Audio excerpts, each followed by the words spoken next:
News in 5. News and developments making headlines around the world in 5 minutes. World News in 5. Here on Radyo Pilipinas Worldwide.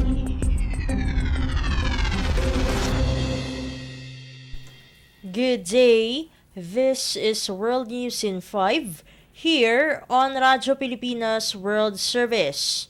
The United States imposed sanctions on Sudanese paramilitary commander Abdelrahim Hamdan Dagalo for acts of violence and human rights abuses committed by his troops in their months-long conflict with Sudan's army. In a lengthy statement, the U.S. Treasury said it had sanctioned Abdelrahim, a senior military commander and brother of Mohamed Hamdan Daglo, who is the head of the paramilitary Rapid Support Forces, accusing him of leading a group of soldiers responsible for the massacre of civilians, ethnic killings, and use of sexual violence. Sudan plunged into chaos almost 5 months ago when long-simmering tensions between the military, led by General Abdel Fattah Burhan, and the RSF escalated into open warfare. According to Wednesday's statement, the sanctions will block all U.S. property and entities owned by Abdelrahim. They are the first sanctions targeting an individual and made public by the U.S. since the conflict broke out. World News in 5. Here on Radyo Pilipinas Worldwide. In other news overseas, Aung San Suu Kyi, the jailed de facto leader of Myanmar's deposed civilian government, is reportedly in ill health and is being denied urgent medical care by the ruling military junta. An anonymous source familiar with the matter told news outlets the 78-year-old Suu Kyi is unable to eat much due to severe toothaches and is vomiting and suffering from dizzy spells. She's being treated by a doctor with Myanmar's prisons department, according to the source. Her son Michael Aris said in a text message that denying her recommended medical care is both callous and cruel.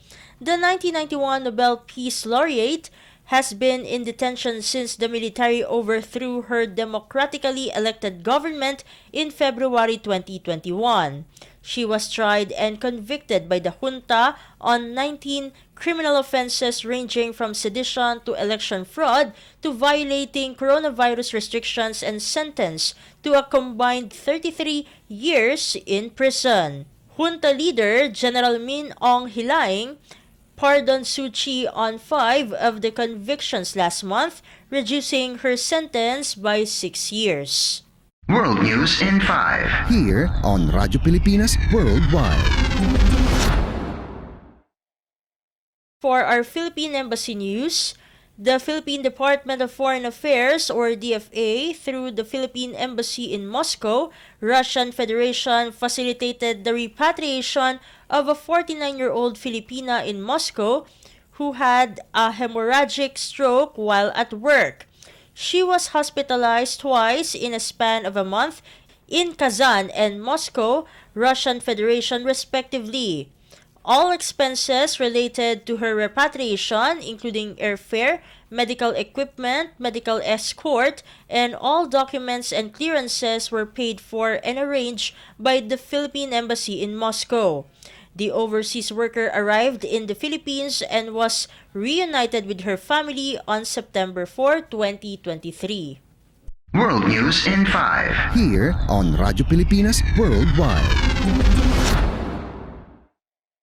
And that concludes today's edition of World News in 5. For Radyo Pilipinas World Service, this has been Steph Vicente. Good day and stay safe, everyone. World News in 5. News and developments making headlines around the world in 5 minutes. World News in 5. Here on Radyo Pilipinas Worldwide.